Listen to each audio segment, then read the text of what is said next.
Ever get that feeling like you're just trying to walk down the pavement and all of a sudden you're dodging like silent electric rockets?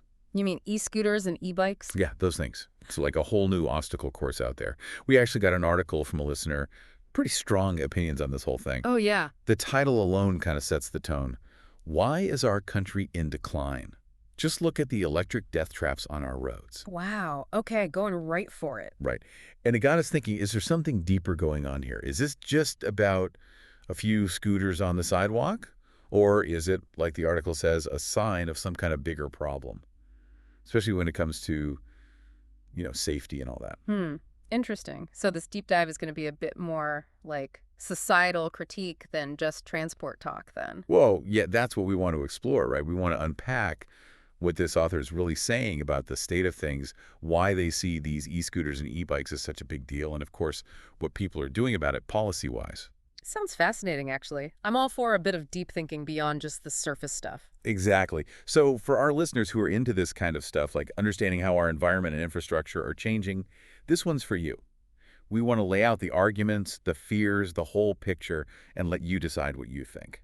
All right, so how does this article set up its main point? What's the foundation of the argument? Well, the author starts off with this idea that you can judge how well a nation's being run by looking at its roads. Okay, kind of a classic way to look at things, like a well-maintained, orderly system suggests good leadership, that kind of thing. Exactly. And then they go on to say that if the roads are full of what they call, quote, unsupervised death traps, then that's a pretty clear sign that something's gone wrong. And guess what their prime example is? Let me guess. E-scooters and e-bikes. Bingo.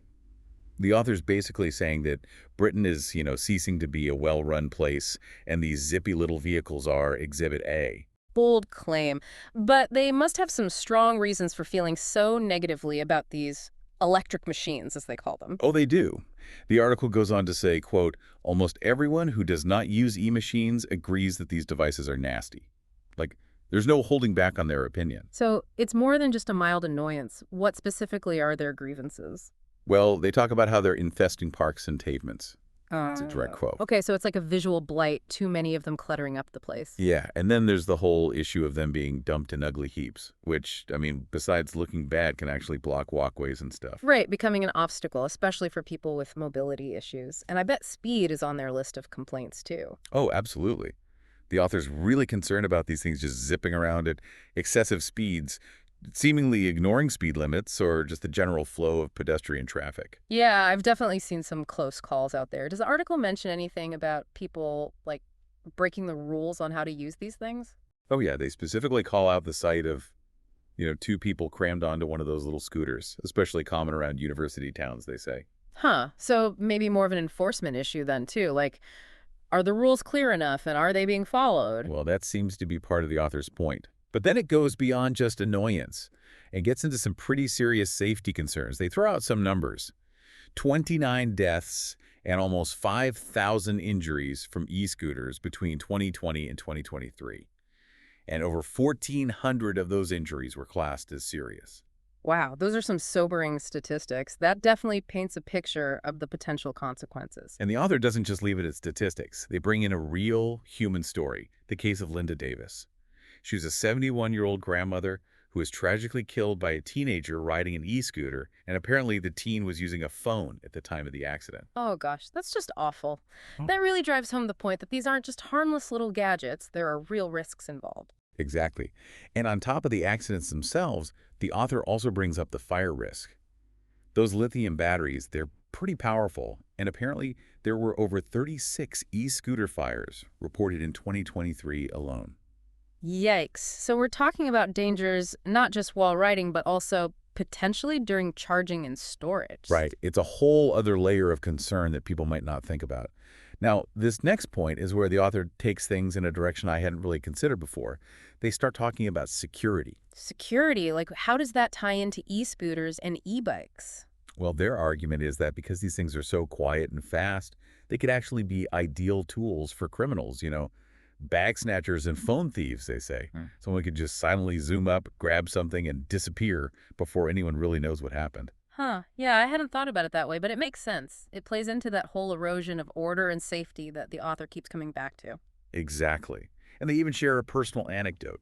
saying they were once hit by an e-bike rider who just kept going, no apology, nothing. See, that kind of thing just adds to that sense of lawlessness, like these devices somehow make it easier to act recklessly and get away with it. And the author points out something else that I found really interesting.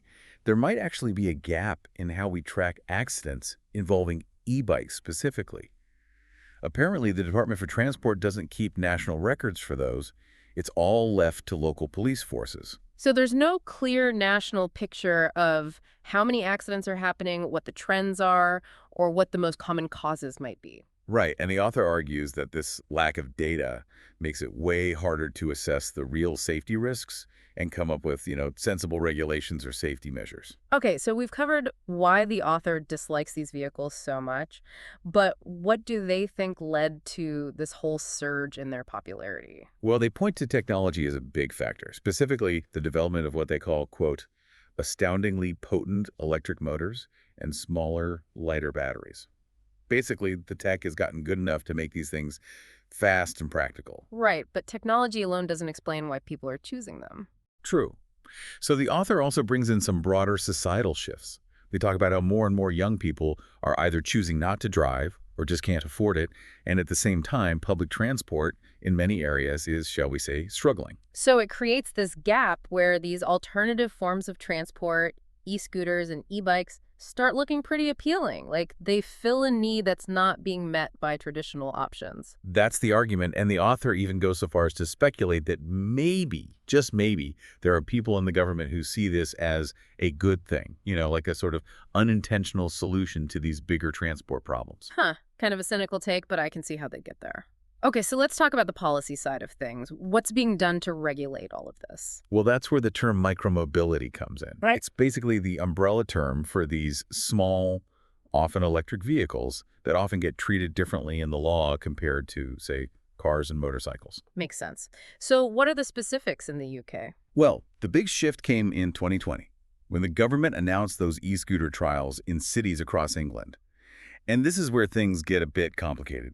Basically, what they did was make hired e-scooters, the ones you rent through those apps, legal in certain specific areas, but privately owned e-scooters, those are still illegal to use on public roads. Wow, so it's like a two-tiered system. Sounds kind of hard to enforce, though. Like, how can a police officer easily tell whether a scooter is rented or privately owned? That's exactly the author's point. They call the whole thing impractical and say it creates a real mess for enforcement.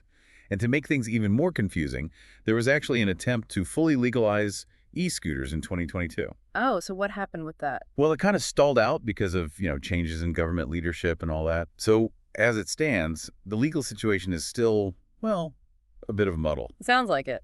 But even with all this uncertainty, the author seems to think that there's a general sense of acceptance, even support for these vehicles from certain political figures. Yeah, they mentioned that the previous transport secretary was actually quite positive about e-scooters, saw them as potentially fitting into a broader integrated transport strategy, and they seem to think that the current secretary probably feels similarly. So there's a sense that the government might be leaning towards embracing these things more fully, eventually.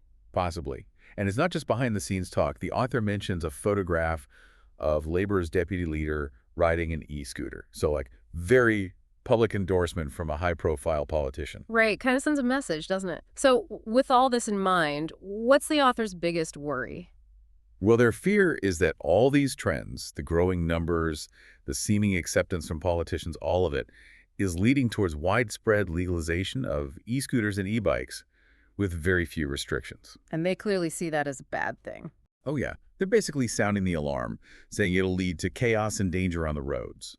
They specifically highlight how we've had this 90-year-old rule requiring tests and license plates for motor vehicles, and they're worried that legalizing these faster electric devices without similar safeguards would just throw all that out the window. So they're worried about a kind of free-for-all situation, everyone's zipping around with no accountability or training. Exactly. And they're particularly concerned about the impact on pedestrians, especially vulnerable groups like elderly people and those with disabilities. Makes sense. It's one thing if everyone on the road is in a car, but when you've got this mix of vehicles with drastically different speeds and sizes, it gets a lot more complicated and potentially more dangerous. Right, so the author sees this as a potential recipe for disaster, and they're calling for a serious rethink of how we're approaching this whole thing.